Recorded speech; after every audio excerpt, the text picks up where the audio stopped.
इस टॉपिक में आप जानेंगे दान पत्र गिफ्ट डीड के बारे में। सबसे फर्स्ट पॉइंट पे कि दान पत्र का प्रावधान और परिभाषा। सेकंड कि दान पत्र के जरूरी नियम क्या हैं जो आपको ध्यान में रखने चाहिए, फ्यूचर में आपको दिक्कत ना हो। थर्ड कि दान पत्र का अंतरण यानी कि दान का अंतरण कैसे किया जाता है, अंतरण यानी कि ट्रांसफर दूसरे को कैसे दिया जाता है, इस पर नियम क्या है दान पत्र के। ठीक है।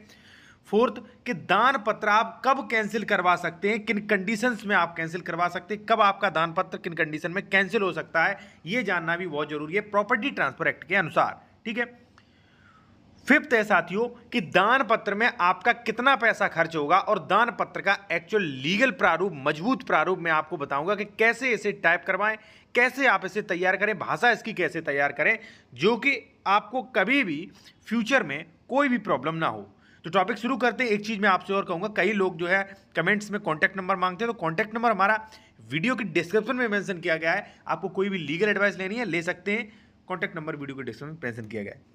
साथियों सबसे पहले हम बात करेंगे दान पत्र। थोड़ा आप जान लीजिए कि एक्चुअली दान पत्र ये है क्या, कहां इसका प्रोविजन किया गया है। तो साथियों प्रॉपर्टी ट्रांसफर एक्ट सेक्शन 122 जो है उसमें दान पत्र की परिभाषा दी गई है।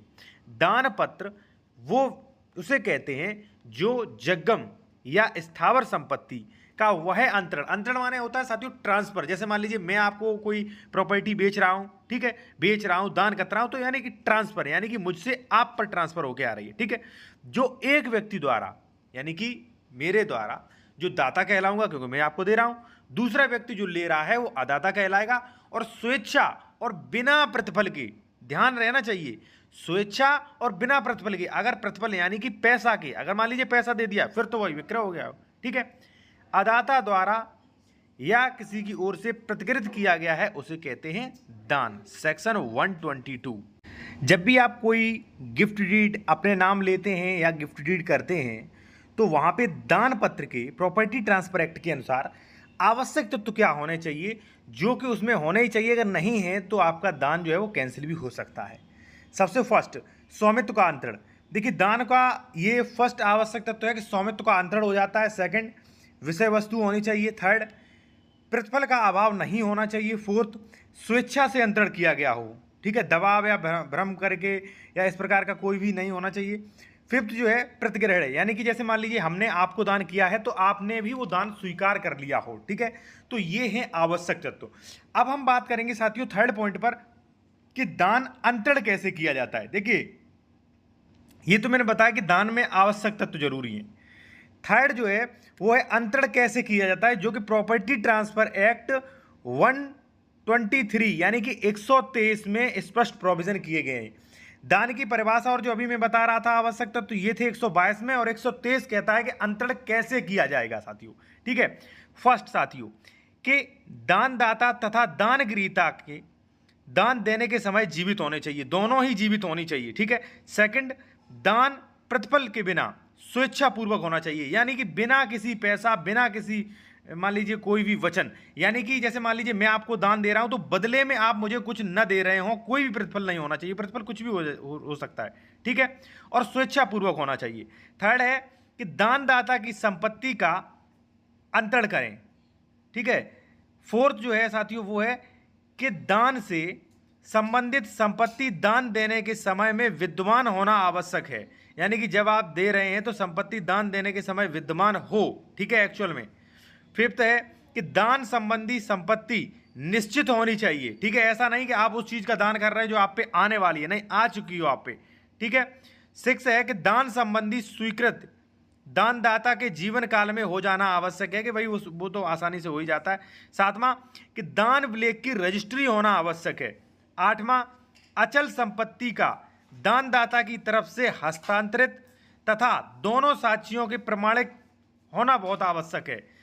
नौवां जो साथियों है वो है यदि दान से संबंधित संपत्ति चल संपत्ति है तो या तो उसकी रजिस्ट्री होनी चाहिए या उसका कब्जा प्रदान करना ही काफी है। ठीक है। अगर मान लीजिए चल संपत्ति है, कोई बाइक वगैरह है, कोई कार वगैरह है, ठीक है, या मान लीजिए कोई अन्य प्रॉपर्टी है, ठीक है, गोल्ड भी हो सकता है, तो ऐसी प्रॉपर्टी ट्रांसफर करते समय यानी कि ऐसी प्रॉपर्टी का दान करते समय थोड़ा सा नियम अलग हो जाते, तो वहां पे कोई दिक्कत नहीं है। अब हम साथियों बात करेंगे कि दान पत्र कब आप कैंसिल करवा सकते हैं और दान पत्र का खर्चा कितना आएगा और यहाँ पे जो है प्रारूप क्या रहेगा दान पत्र का। दान पत्र कब कैंसिल किया जा सकता है, यानी कि दान पत्र का निलंबन कब किया जा सकता है, इसका प्रोविजन किया गया है प्रॉपर्टी ट्रांसफर एक्ट सेक्शन 126 में। ठीक है, तो मैं आपको बताता हूं। एक चीज मैं आपसे और कहूंगा कि यदि आप कोई भी लीगल एडवाइस लेना चाहते हैं तो आप ले सकते हैं। कॉन्टैक्ट नंबर वीडियो के डिस्क्रिप्शन में हमारा मेंशन किया गया है। साथियों दानदाता और अदाता करार कर सकेंगे किसी ऐसे विनिर्दिष्ट घटना के घटित होने पर जो दाता की इच्छा पर निर्भर नहीं करती है, दान निलंबित किया जा सकता है। उदाहरण के तौर पे मान लीजिए, मैं आपको एक उदाहरण दे रहा हूं, थोड़ा समझने की कोशिश करना। यानी कि दान सशर्त भी हो सकता है, तो शर्त जब उल्लंघन किया शर्त का तो कैंसिल भी हो जाएगा। सशर्त दान आपके बहुत आवश्यक हो सकता है। जैसे मान लीजिए साथियों, मैं एक चीज आपको बता दूं, खा को का, यानी कि खा आपका नाम है, मेरा नाम है का, मैं आपको 1 लाख रुपया खा की अनुमति से, यानी कि आपकी अनुमति से अपना यह अधिकार आरक्षित करते हुए देता हूं, आरक्षित करते हुए कि उन लाख रुपए में से 10,000 रुपए जब चाहे मैं वापस ले सकता हूं, शेष 90,000 रुपए के बारे में दान वैध है। ठीक है, देखिए मैंने आपको 1 लाख रुपए दिए, ठीक है, लेकिन मैंने शर्त क्या लगी, इसमें से 10,000 रुपए में जब चाहूं वापस ले सकता हूं। ठीक है, तो 10,000 रुपयों के बारे में का के ही बने रहते शून्य है, यानी कि जब तक मैं हूं तब तक वो आपका कभी भी शून्य हो सकता है। यानी कि मैंने सशर्त किया है कि मान लीजिए जो है 10,000 कभी भी ले सकता हूं, तो मैं कभी भी ले सकता हूं, वो दान का निलंबन हो जाएगा। ठीक है ना, तो आप समझ गए, ये जो है आपके लिए बहुत फायदेमंद बन सकता है। ठीक है साथियों, अब हम बात करेंगे साथियों जो कैंसिलेशन के बारे में जो किया था, वो एक तो ये हो गया। दूसरा कैंसिलेशन है कि अगर मान लीजिए आपके पिताजी ने किसी व्यक्ति को दान कर दिया है, ठीक है, आपके पिताजी ने किसी एक भाई को दान में दे दी है, आपकी बहन को दे दी है, आप सोच रहे हो कि भाई ये गलत है, ये गलत हुआ है मेरे साथ, तो इसके बारे में प्रोविजन भी किया गया है। द स्पेसिफिक रिलीफ एक्ट विनिर्दिष्ट अनतोष अधिनियम सेक्शन 31 में स्पष्ट प्रोविजन किया गया है कि इंस्ट्रूमेंट कैंसिलेशन, यानी कि जो भी मान लीजिए विलेख हैं, जो भी लिखित हैं, उनका रद्दकरण करा सकते हैं, चाहे मान लीजिए वसीयत हो, चाहे दान पत्र हो, चाहे मान लीजिए बैनामा हो। ठीक है, आप उसका कैंसिल भी करा सकते हैं। कैंसिलेशन के लिए प्रोसेस भी बाकायदा दिया गया है। साथियों अब हम थोड़ा आपको दिखाएंगे इसका प्रारूप, और यदि आप कोई लीगल एडवाइस लेना चाहते हैं या इसका आप प्रारूप लेना चाहते हैं, या कोई उत्तर प्रदेश में जमीन खरीद रहे, डॉक्यूमेंट्स आपको चेक करवाना है कि जमीन विवादित नहीं, तो ये सारी सुविधाएं मिल जाती हैं। आप जो है कॉन्टैक्ट कर सकते हैं। कॉन्टैक्ट नंबर वीडियो के डिस्क्रिप्शन में है। तो जो इसका फॉर्मेट है वो कुछ इस प्रकार से होगा। दान पत्र प्रारूप, देखिए दान पत्र जो है यहाँ पे देख सकते हैं, प्रारूप संख्या 52 दान पत्र, या कई जगहों पर इसे हिबानामा भी कहते हैं। तो इस प्रकार से जो है कुछ आप तैयार कर सकते हैं। ये आपके सामने कुछ इस प्रकार से प्रोफार्मा रहा है, और आप चाहें तो इसे पूरा प्रोफार्मा जो है आप मेरे द्वारा भी PDF के रूप में प्राप्त कर सकते हैं। और ध्यान रहे साथियों कि जब भी आप दान पत्र करवाते हैं तो उसकी भाषा जो है वो बहुत अच्छी होनी चाहिए, जिससे वो है कैंसिलेशन के कम चांसेस रहते हैं, भविष्य में आपको दिक्कत नहीं आएगी। ठीक है, और अगर बात करें साथियों खर्चा की, तो उत्तर प्रदेश में जो है इस पर भारी छूट चल रही है। आप करोड़ों की संपत्ति दान कर रहे हैं तो वहाँ पे केवल 5,000 का स्टाम्प दीजिए और कोर्ट फीस आप दान करवा सकते हैं।